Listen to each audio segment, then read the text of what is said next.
Simply put, confidence is owning it, whatever it is for you. And in order to really own something, we have to be steady in it. We have to be aligned with it. It has to be right for us.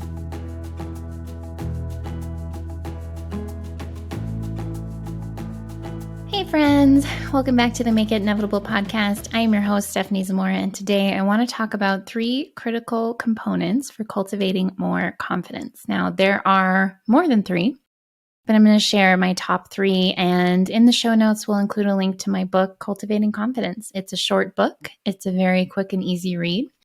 It's affordable in ebook or printed form, and I wrote this because confidence is something I've been writing about for a very long time. I published an article a while back, maybe even a decade ago, on Huffington Post that was all about cultivating more confidence. And I still, to this day, receive quite a bit of traffic from that article because it's a topic that people really want to know more about. We all want confidence. We all know that confidence is attractive in anything that we do. And I don't just mean attractive to other people. It is a quality that is attractive in terms of magnetism.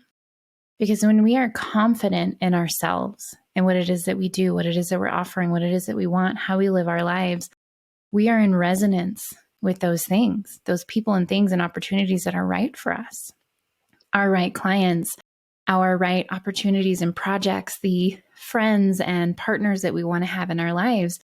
And that is because of what confidence is. So let's start with defining what confidence is. Simply put, confidence is owning it, whatever it is for you. That can be what you do, how you walk, how you talk, the things that you're passionate about, the way that you live your life, the color of your hair, the shoes that you wear, the people that you choose to partner with or be around.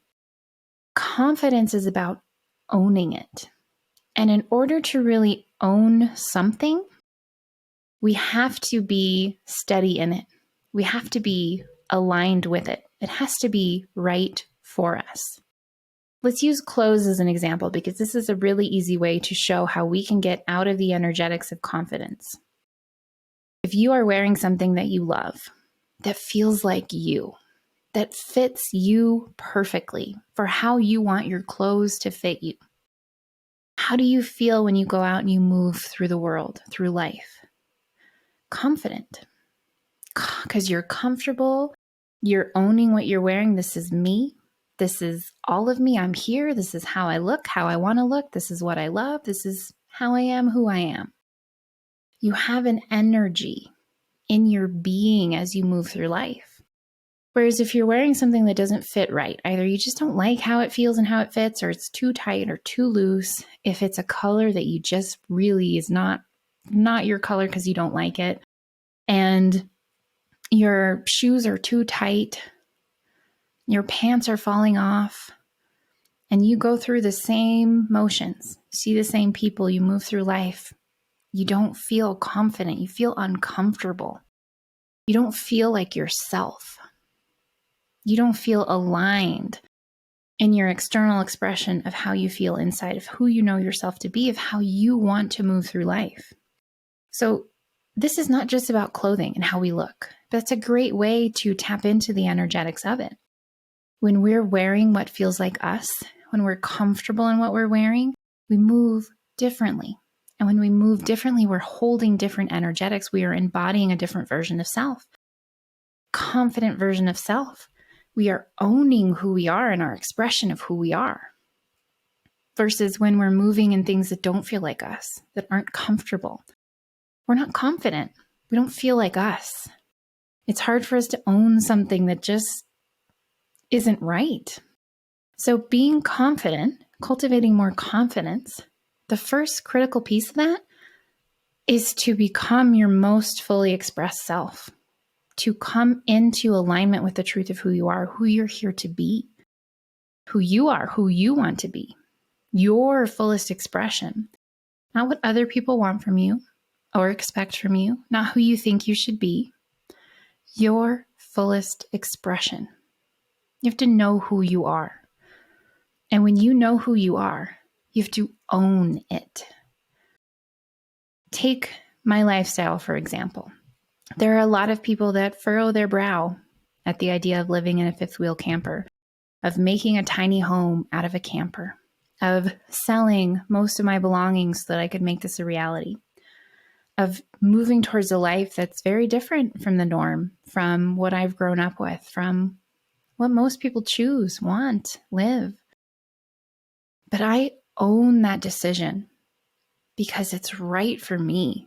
It's my fully aligned life. It's my fullest expression to own a camper and live in it, and eventually own land and do everything that I want to do with that land. It's my fullest expression. So I'm confident in it. And the confidence doesn't mean that other people won't judge it, but they are less likely to.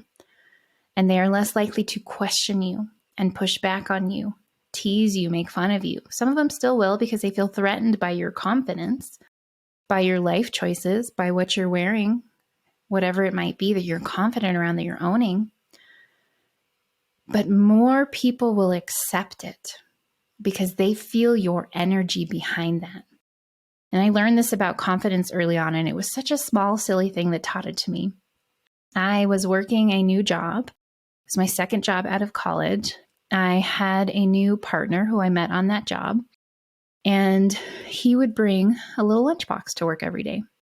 And for some reason, that was so amusing to all of us. He was a little bit older than us. Most of us were in our early 20s. He was closer to 30.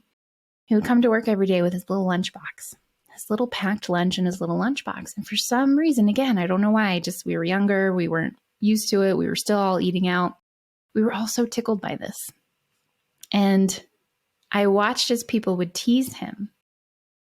And he unapologetically would just own it. Yeah, of course I pack my lunch. I love my lunchbox.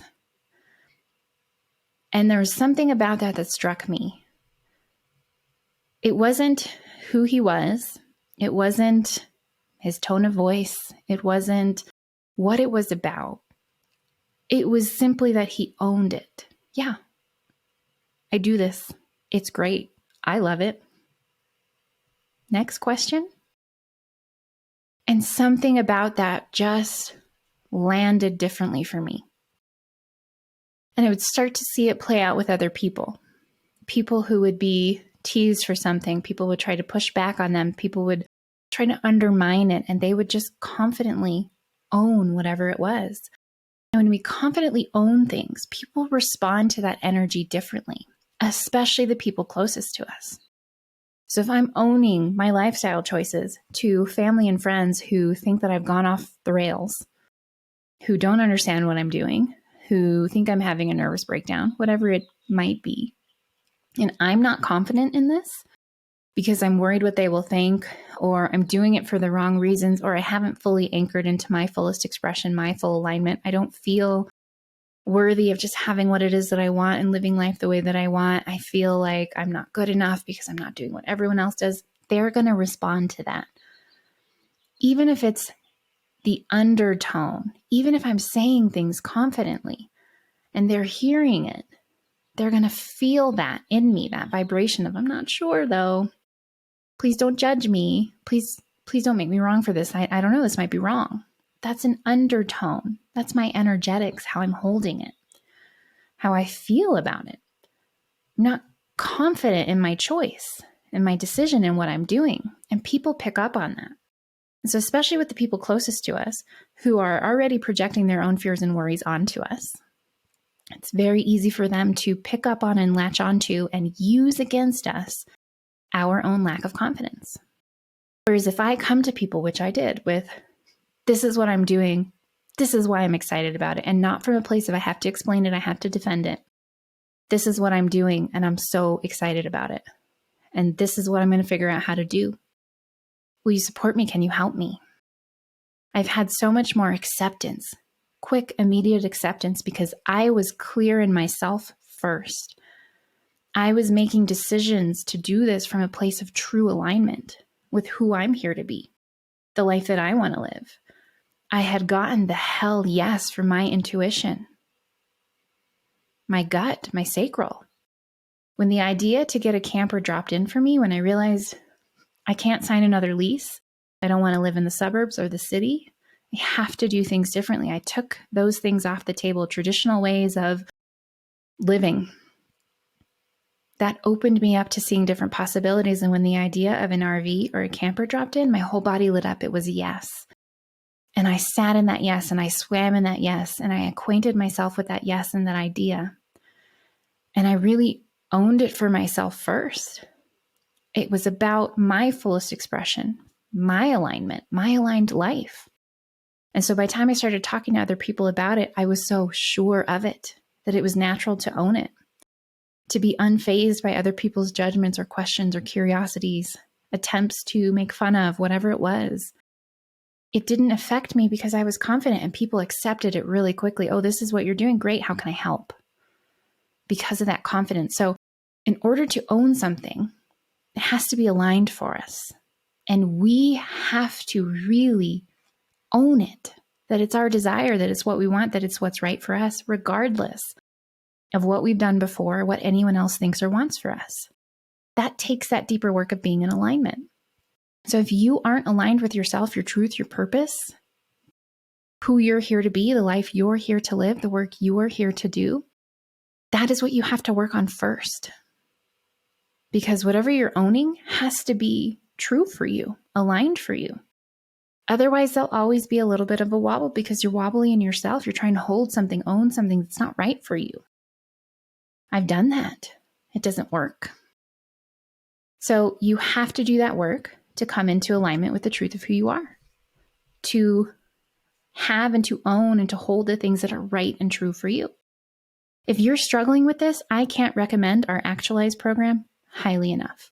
I am so proud of this program. It's do it yourself right now. You can get instant access to all the materials. It walks you through coming into alignment with yourself, really aligning with the truth of who you are, getting clear on your purpose and fully actualizing it in the world. So if you feel out of alignment, check the show notes. Join us in the program. Join the community that's already gone through it, that's already seen incredible results from this work. This comes from my own process of coming into alignment. The work that I've done with clients over the last 14 years. It's possible to be confident in yourself and your life, but you must be in alignment with the truth of who you are. So check the show notes if you want more info. That's the first thing you have to do to cultivate more confidence. You must come into alignment. The second thing that you must do is to heal your past traumas. We talk about this so much on this show because it's critical. You will struggle to hold confidence in yourself and in anything if you have these old traumas, these old wounds, especially core wounds, that keep you in story loops in your mind that you're not good enough, that you're unworthy. If the one time that you really owned something, you were abused or shamed or rejected or abandoned, it will be really hard for you to be confident in anything if you have a trauma around owning things, around being your fullest expression, around creating what's aligned for you. So if you really have a block, and we talk about this in Actualize, we talk about this all the time on the show for a reason. If you have a block with coming into alignment, if you really struggle, if you're in alignment, you know what you want, you know this is right for you, but you struggle to own it with other people, you're very easily pushed into a wobble, undermined, influenced. There's likely a trauma there.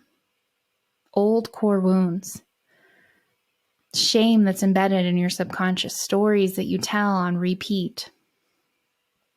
Those need to be healed and processed, cleared, repatterned, so that you have the freedom and the leverage in your nervous system to go after what you want and to own it fully, to stay steady in that no matter what comes at you. There are a lot of things I was shamed around for most of my life, sometimes consciously and maliciously, and sometimes unconsciously and innocently. That shaped me. That made me afraid to really own who I was, to be weird and different, to be rejected and abandoned. There were a lot of times that being who I was, owning what I wanted, what I needed, who I was here to be, led to abusive behavior or abandonment. I had to heal those traumas to really get to a place where I could claim the life that I wanted to live. And I could own that with other people. Could own that in myself and have the confidence not only to own it and share it, but to go out and do it. That's part of why we want confidence. Not just to be attractive to other people and opportunities and the things that are aligned for us, to be magnetic, but to have the confidence to go out and do it. If you have past failures that really rocked your world, it can be hard to cultivate confidence. It can be hard to move into action around what it is that you want confidently. Think about that energetic piece. When we move confidently, we move with a certain energy. We carry ourselves in such a way that starts to make what we want inevitable. Because we're like, I'm doing this. This is what I want. It's what I'm going after. I am moving towards it intentionally, rapidly. I don't care what anyone thinks. This is what I'm doing. So we need that confidence to take that action. If we don't have confidence because of an old trauma, we can't just mind over matter our way towards that. It's not mind over matter. It's matter over mind when trauma is involved. We have to do deeper cellular healing. We have to repattern our subconscious.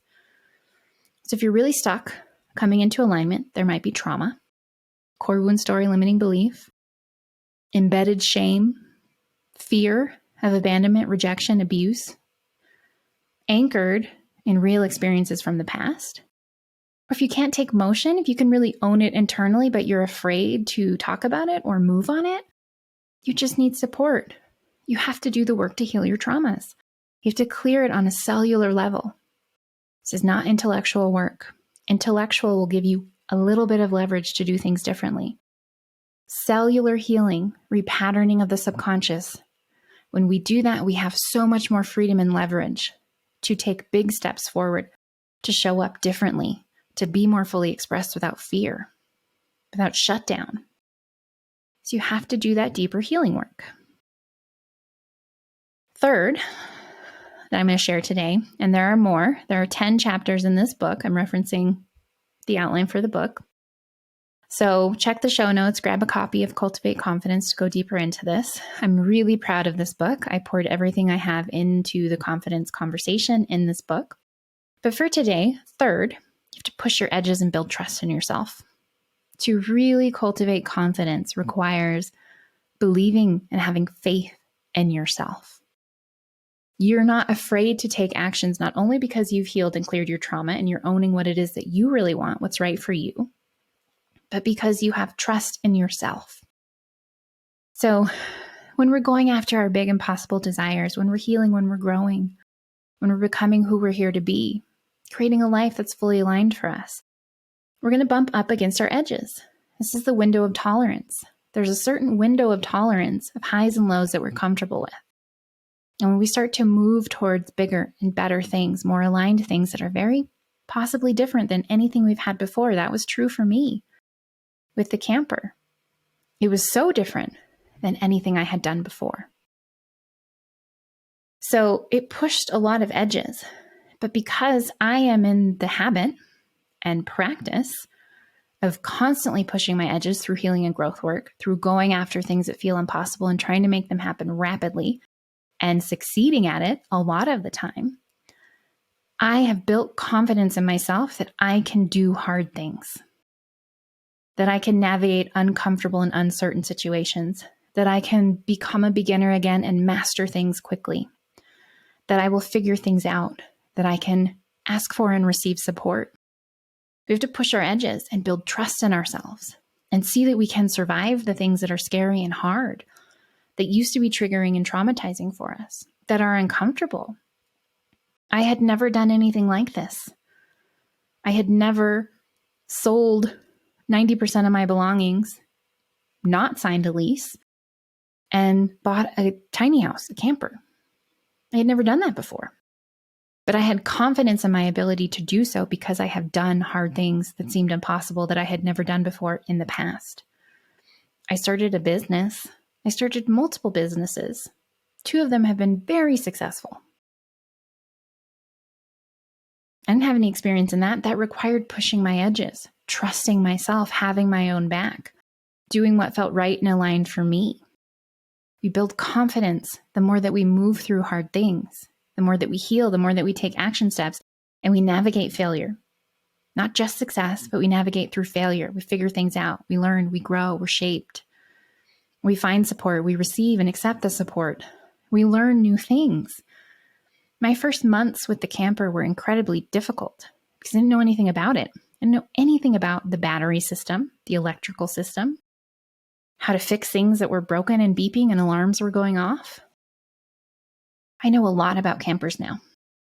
I had the confidence to figure it out, even if I felt frustration, even if there were plenty of times that I broke down crying.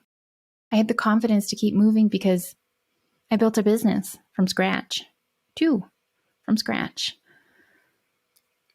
I moved away from home for the first time. I bought my own car for the first time. I bought and sold a house. I've done hard things. I've healed from traumas. I've navigated my way through things. We build confidence in ourselves as we build trust in ourselves. And in order to build trust in ourselves, we have to navigate through hard things. We have to push our edges. So think about what it is that you want, what you need confidence in order to hold it for yourself and with other people, and to move towards and make it happen. You need to heal through everything in order to have that. What is the opportunity here to grow and heal more? Where is that opportunity? What are the things that you can heal and grow around? What are the edges that you must push to have that thing, to build that confidence in yourself? This really comes into play when we have to be a beginner, which for a lot of things, we have to be a beginner. I had to get my first job as a designer, and I had to go to it and figure out how to do it. And I had to suck sometimes in order to get better. To have mentors tell me what I did was terrible and not on track at all so that I could learn and grow. Starting a business, I had to fail. I had to be fired by clients. I had to mess things up and learn and make mistakes. Hire the wrong clients and learn to fire them in order to align with the right ones. Figure out finances, how to rent my own apartment, get my own car, how to own a camper, how to live in a camper, how to repair a camper, how to paint a camper. We have to be willing to be beginners, and that can be really frustrating. So we don't bypass the emotional experience of it. I was very frustrated and I cried a lot in the first few months with the camper. I probably will again more as I learn more things. I have more help now. I have my partner now. There's still going to be edges to push in me.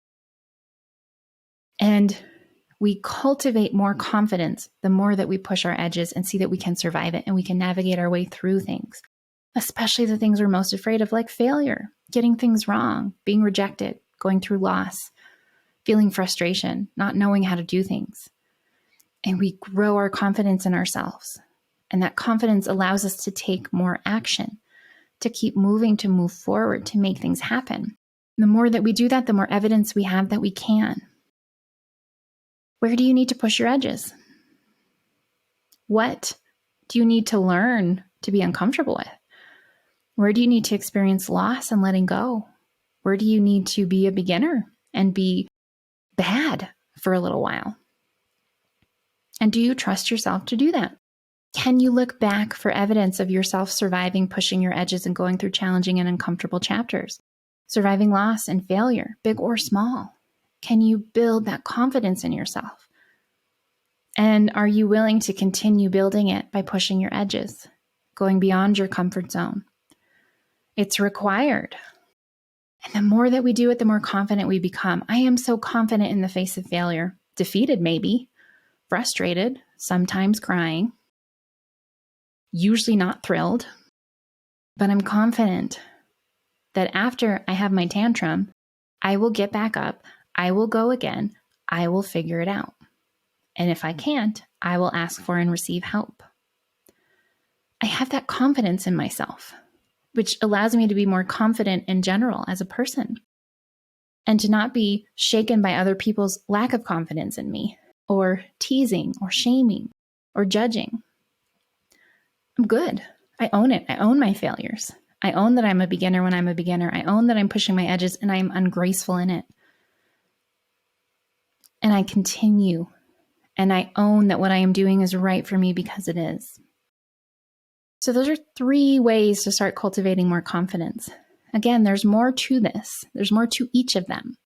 So I'd really encourage you to grab a copy of the book, print or ebook, and go deeper into this work. And if you're really struggling to cultivate confidence, if you're struggling first to align yourself with what it is that you want, really claim your desires.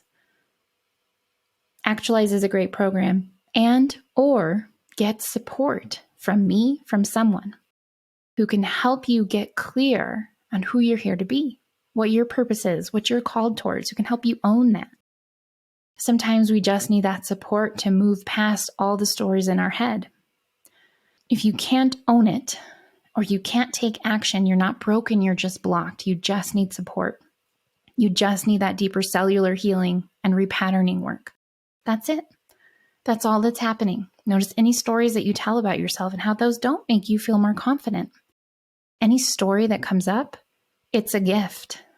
It's a part of your shadow, your wounds, your limiting belief system that's revealing itself for you to work through. So see it as that and do the work to clear it. It can be cleared. It's not just about whoosh, it's gone, I don't want that anymore. It's about cellular healing and repatterning of the subconscious mind. There are very specific processes and tools for this and support. I can help you with that.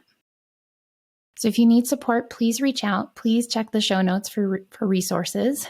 And yeah, own it. That's the work. That's the practice. To own it, we must claim what we really want. We must be good and aligned in ourselves. We must have healed everything blocking us from owning things, all of our fear, all of our shame, all of our past traumas and wounds. And we have to be able to take those actions to push our edges.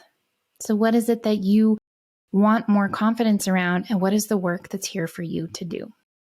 That's what I have for you today, and I will be back soon with another episode.